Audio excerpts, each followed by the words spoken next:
డిబేట్లు అన్నది ప్రజల సమస్యలను ఎంతసేపు ప్రభుత్వ దృష్టికి తీసుకుపోవడానికే డిబేట్లు పెట్టారా కానీ డిబేట్ అనే సాకుతో డిబేట్లని పేరు చెప్పి వాళ్ళు ట్రైన్ చేసి వాళ్ళు స్క్రిప్ట్ ఇచ్చి వాళ్ళు చదివిస్తున్నట్టుగా ఉంది. ఈ యాంకర్స్ కూడా ఈ క్వశ్చన్ వేసే డిబేట్లో పార్టిసిపేట్ చేసే క్వశ్చన్ వేసే ఈ యాంకర్స్ కూడా వాళ్ళు ఎంతసేపు అక్కడ డిబేట్లో పార్టిసిపేట్ చేసే వాళ్ళను ప్రొవోక్ చేసినట్టుగా అంటే రెచ్చగొట్టే విధంగా మాట్లాడించడం చేస్తున్నారు తప్పితే ప్రజల సమస్యల పైన వీళ్ళకి అవగాహన లేదేమో అని మనకు కూడా అనిపిస్తుంది వాళ్ళ డిబేట్లను చూస్తుంటే.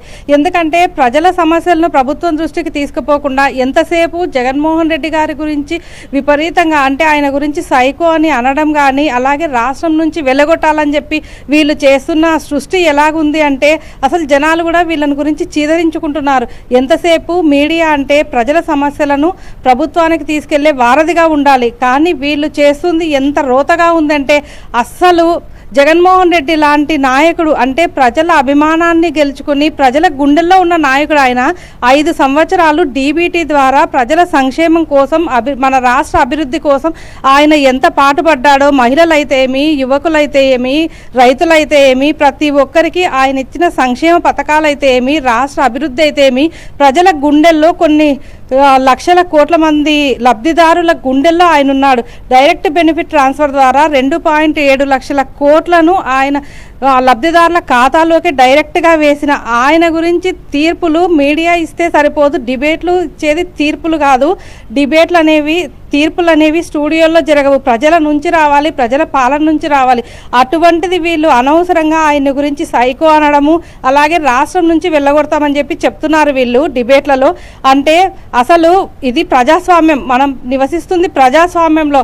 ఒకవేళ జగన్మోహన్ రెడ్డి గారు ఏదైనా వాళ్ళ ప్రభుత్వం ఉన్నప్పుడు ఏదైనా అవినీతి చేసినా జగన్మోహన్ రెడ్డి గారి ప్రభుత్వంలో వాళ్ళ మంత్రులు కానీ వాళ్ళ ఎమ్మెల్యేలు కానీ ఏవైనా చేసింటే వాటి గురించి వీళ్ళు డిస్కస్ చేయొచ్చు కానీ డిబేట్లో మాట్లాడొచ్చు. కానీ వ్యక్తిగతంగా ఈయన గురించి ఎంత చులకనగా మాట్లాడుతున్నారంటే జగన్మోహన్ రెడ్డి గారి గురించి కానీ వాళ్ళ ఫ్యామిలీ గురించి కానీ ఇంత వ్యక్తిత్వ హననం చేయడం. ఒక మాజీ ముఖ్యమంత్రి వరులు ఆయన కొన్ని కోట్ల మంది హృదయాలలో ఆయన జననేతగా మిగిలి ఉన్నాడు. ఇప్పటికి కూడా అన్ని కోట్ల మంది లబ్ధిదారులు కూడా లక్షల మంది లబ్ధిదారులు కూడా జగనన్న గురించి ఆయన వెంటే నడుస్తున్నారు. కానీ వీళ్ళు ఇలాంటి నీచమైన పదజాలం వాడడము ఆయన గురించి ఇలా మాట్లాడడం నిజంగా భావ్యం కాదు. ఇది ఇలాగే కంటిన్యూగా ఇలాగే కొనసాగింది అంటే మాత్రం ఆయన గురించి ప్రజలే తిప్పికొట్టి ప్రజలే వాళ్ళని తరిమి కొడతారు. ఎందుకంటే ఇప్పుడు కూటమి ప్రభుత్వం మోసపూరిత హామీలు ఇచ్చింది, మోసం చేసి ఓట్లు వేయించుకొని అధికారంలోకి వచ్చిన తర్వాత ఆ హామీలన్నీ తుంగలో దొక్కేసి ఎవరికి యువత అయితే ఏమి రైతులైతే ఏమి మహిళలైతే ఏమి ప్రతి ఒక్కరిని మోసం చేసింది కూటమి ప్రభుత్వం. అటువంటి వాళ్ళు ఇప్పుడు ఈ మీడియా వాళ్ళను ప్రశ్నించాల్సింది పోయి జగన్మోహన్ రెడ్డి గారి పైన పడ్డము. అసలు నిజంగా అంటే ఈ ప్రజలే ఎవరైతే మోసపోయారో ఓట్లు వేసి వీళ్ళందరూ కూడా తిరగబడి కొట్టే పరిస్థితి వస్తుంది వెలిగిన ఇది ఆపకపోతే. ఆ రాత లేదు వాళ్ళకి, ఆ లీడర్ వర్గులకి. మా జగన్మోహన్ రెడ్డి చేసిన పథకాల గురించి మంచి గురించి ఒక ఈదుకి ఒక ఇంటికి కూడా ఏ పిల్లలు కానీ ఏ ముసలోళ్ళు కానీ ఈ పొద్దునాడు గుండెల మీద చేసుకొని చెప్పమని అంత లీడర్గా చేసిన లీడరు ఏ లీడర్ లేడు. వాళ్ళకి ఏ రాత ఉందని ఏం మాట్లాడుతుండారో అర్థం కాకుండా వాళ్ళకి పిచ్చెక్కిపోయిందేమో ఇంకా దగ్గరకు వస్తుంది టైం అని వాళ్ళ కాలం దగ్గర కలిసి వచ్చినందుకు ఆ మాటలు మాట్లాడుతున్నారు వాళ్ళు. వాళ్ళను జగన్మోహన్ రెడ్డిని తరిమి కొట్టేది వాళ్ళు ముగ్గురున్న ఒక ఎత్తే 10 మంది వచ్చిన ఒక ఎత్తే సింహం వచ్చేది ఒక ఎత్తేసుడు. వాళ్ళని తరిమి కొట్టే టైం దగ్గరకు పడుతుంది కాబట్టి వాళ్ళు అన్నీ లేనిపోనివన్నీ చెప్పు తీసుకొని అవి ఇవి అని వాళ్ళకు కొట్టే కాలం దగ్గరకు వస్తుంది. అప్పుడు మోసం చేసి వచ్చినారు, ఈసారి మోసం చేయనిక ఏ సాధ్యం కూడా కాకుండానే చేస్తారు, ప్రజలే చేస్తారు. ఏమి ఒక ముఖ్యమంత్రిని పట్టుకొని ఆ మాట మాట్లాడినీక ఎట్లా ఏ రాత ఉందని గుండెల మీద చెయ్యేసుకొని ఒక్కసారి ఆత్మసాధ్యం అడగండి. ఒకసారి మనం మంచి పనులు ఏం చేస్తున్నాము, ఏ కొత్త పథకాలు జగన్మోహన్ రెడ్డి అన్నీ కాపీ కొడుతుండరు. ఈ పొద్దు 4000 పింఛను వస్తుందంటే జగన్మోహన్ రెడ్డి ఏమన్నాడు, నేను దిగటాలకు ఇస్తాను కంతులు పెంచుకుంటూ పోతా అన్నాడు. లేదు మేము ఇస్తామని ఇస్తున్నారు. అదొక్కటే మీరు జగన్మోహన్ రెడ్డిదే కాపీ కొట్టినారు. దానికి తప్పనించి ఒక్క పథకం కానీ ఇంటింటికి ఇదే ఒక సత్యవాలయం కమిటీ హాల్లో పోయి కూర్చొని పడగాపులు కాసుకొని నెలాఖరుల పింఛన్లు అది డబ్బులు ఒక మాట్లాడకూడదు, ఒక మంది ఎక్కువ ఉండకూడదు, ఎవరి దమ్మ అక్క కలిసి మాట్లాడుకుంటే మీరు మాట్లాడుతుండే నేను పింఛన్ ఇయ్యనని లేచిపోయేది అప్పుడు ఉన్న గవర్నమెంట్లో.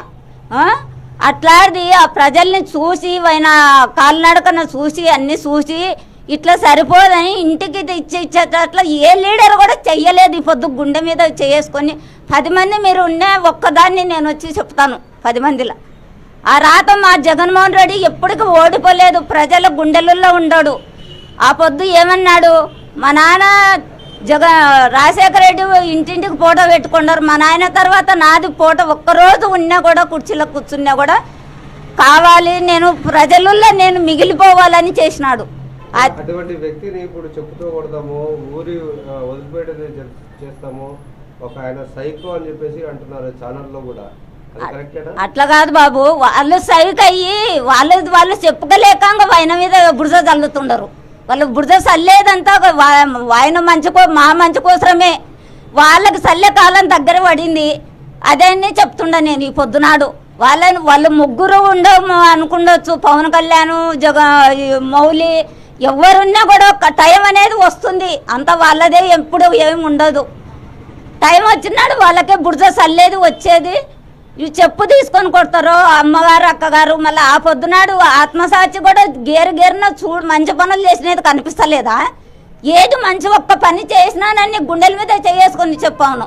ఒక కొత్త పథకం నేను పెట్టినాను పిల్లలకు కానీ ముసలోళ్ళకి కానీ ఒక వికలాంగులకు కానీ. ఏది తెచ్చినావు నువ్వు ఏ లెక్కన నువ్వు ఆ మాట అంటుండవు, సిగ్గు చేటవుతుంది నువ్వు చెప్పుకున్నాక కూడా ఆ మాట.